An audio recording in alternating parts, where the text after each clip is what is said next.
Hello everyone, happy Easter! As you can see from the title of this video, today I'm going to show you how to catch the Easter Bunny. Except we don't really want to catch the Easter Bunny because that wouldn't be fair and he's got a lot of chocolate eggs to deliver. So instead, I'm just going to show you how to lure him to make sure that he comes to your garden. And you can do this in 3 very easy steps.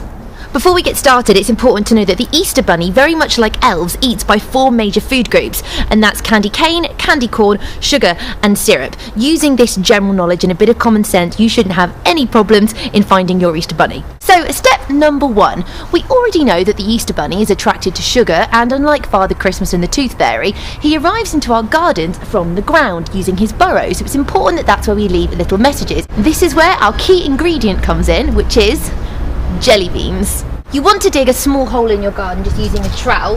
Not too deep, but you want to make it just big enough to fit in a couple of jelly beans.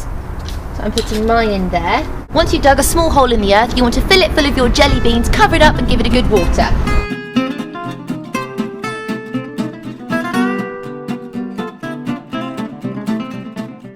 Step number 1 comes in 2 parts, so we'll come back to these jelly beans at the end of the video. Step number 2. It's important to remember that not every single garden has grass or earth, so the Easter Bunny has to find a different way to get into the garden. Did you know that in the 1920s the Easter Bunny invented hopscotch? Something to do with trying to get across a garden without parents or kids seeing him. Anyway, if you use a piece of chalk and simply mark out on your patio a hopscotch pattern, it will leave a way for the Easter Bunny to get from the gate into your garden where it can leave the eggs. Something like this.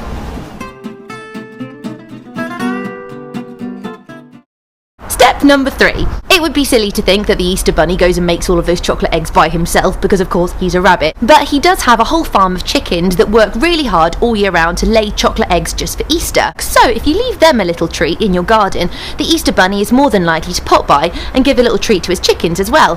But what do you give magic chickens? Well, I worked it out for you. The chickens eat a mixture of 2 parts oat to 1 part glitter. The glitter makes the eggshells brightly coloured and hard and nice and chocolatey. I've made my mixture here. It's just oats and green glitter. I'll leave a little bit on the patio, and then when the Easter Bunny drops by, he'll take this and give it to his chickens. Finally, back to those jelly beans. Earlier on we planted jelly beans in the ground. Well, look what's happened to them now. The lollipops act as a bit of a calling card for the Easter Bunny. He can't resist them, so he knows exactly where to leave the eggs, and the magical roots in the ground tell him where he needs to go. Best thing is, if he doesn't take all of them, you can eat them afterwards as well. I'll have that. That's it from me. I hope you find these 3 tips on how to catch or lure the Easter Bunny to your garden helpful, and have a happy Easter. Bye!